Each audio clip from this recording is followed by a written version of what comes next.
Let's start with Lending Club, which reported first quarter profits in line with Wall Street's expectations. And no one, I mean no one, cares. And that is because the big news is that Renaud Laplanche, who is the co-founder, chairman, and CEO of Lending Club, has resigned effective immediately following an internal investigation.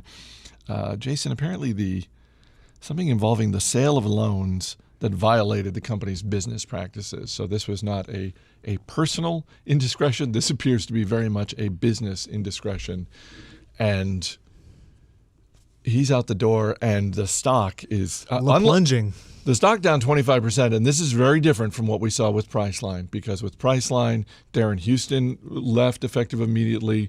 The stock maybe dipped 1 or 2%, something like that, because you had the former CEO coming in, taking the wheel of the car. And in this case, you and I were talking about this earlier this morning. This isn't just we're getting rid of the bad apple. This goes right to the heart of trust for this business. Sure, yeah. I mean, the other difference between this stock and Priceline stock is that Priceline stock has done very well for investors. I mean, ever since Lending Club went public, I mean, this has really just been a straight sort of a downhill path for shareholders. So it's not worked out very well so far. And I think that with this situation, you look at a business like this, Paramount, for this business, I mean, really the most important thing for them is the reputation as a legitimate provider, because I think that it's still relatively new. It's kind of like crowdsourcing lending, sort of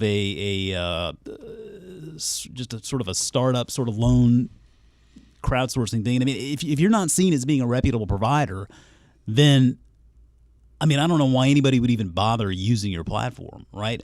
And once you've lost that reputation, it's almost impossible to get back, I would think, in this case, because ultimately all it takes is for the activity to dry up, and then these guys are basically out of business. I mean, the idea that from the perspective of someone in need of capital, this could be pretty attractive, because I can appreciate back when I worked at Bank of America for a time, and I helped facilitate a couple of small business administration loans, SBA loans, that were very hard. I mean, they were like pulling teeth. The process, the time involved, it was just not a pleasant experience for me, not a pleasant experience for the person borrowing the funds. And so now, as we always say, the internet is just disrupting things left and right. And this is another one where it could end pretty well for this type of market. But again, I mean, if you don't have a reputation as being an on-the-level provider, I mean, the idea behind this is that it's easier for the borrower to get the money. And the idea behind that is that it's going to be less beholden to banking regulations and things of that nature, because you're kind of pooling from high capital, high net worth investors that want to be a part of this, and that their way of investing is by lending money on this platform. So, I mean, reputation is everything in this business. And I think the skepticism alone was what was giving the stock a hard time. And I think this is more or less just the icing on the cake. I have to agree. Yeah, not only not listening to your client's request, but then altering documents to try and make them fit the request. Yeah, that's not good. Yeah, so not only were they doing it, but they were trying to hide it at the same time. So questionable. And so you see I believe I read that just the market for this in general is drying up. And now when you do this, you're going to just basically give all the business that you could have tried to scrounge up to your competitors who aren't public. And it does seem like a little bit like we've talked about before in the automotive industry, where if one auto company has any kind of significant recall, the other automotive companies just sort of shake their head, not, because they're not popping the champagne because, well, they had the recall and we didn't. They know this hurts the entire industry. Yeah. And if you're a competitor of Lending Club, you're not happy about this, because this is the sort of thing that just raises more doubts about the validity of the process. I couldn't disagree, or couldn't agree more. Yeah, I mean, it's especially with the ones that aren't public, because you're wondering how transparent are they if they don't have to publicly disclose these documents, whereas Lending Club does, and they're still trying to skirt the system. Yeah, and they make their money from transactions fees, service fees, management fees. I mean, the incentive for them is to facilitate more and more deals. I don't even think it's necessarily the scope of the deal. It's just volume, right?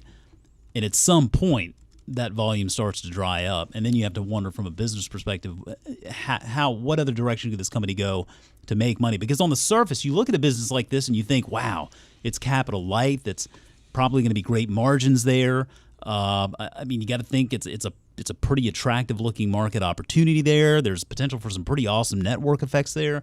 But without the reputation, then none of that really even matters. And at the end of the day, I'm not sure I see a lot more. I see plenty more challenges for this kind of a business going forward because they're not FDIC regulated right now, and that's fine. There's some puts and takes that come with that, but I think in general, these are the types of events where it will be put under closer scrutiny, potentially here in D.C. They'll start looking to bring more regulation into the fold there, and then that takes this entire business's cost structure in a completely different direction. And for investors, that just may not work out very well at all. And the thing is, this isn't even like this is a very highly shorted stock. I mean, the short interest on this stock today isn't anything out of whack. It's like 20% of the float. So you can't even look at it and think, well, maybe there'll be a short squeeze at some point with any good news. I mean, I wouldn't even look at it from that perspective. I don't know necessarily what the catalyst is that turns this thing around. I don't think new leadership on its own will do that. And so, I mean, I think with investors, I mean, remember we took a lot of questions when these companies first went public. It's like Lending Club and there's On Deck, and it's neat to think about the ways that sort of this sharing economy has opened new opportunities. But I would also look at these with more skepticism than anything else. They need to prove their sustainability, and right now they're just not meeting that burden.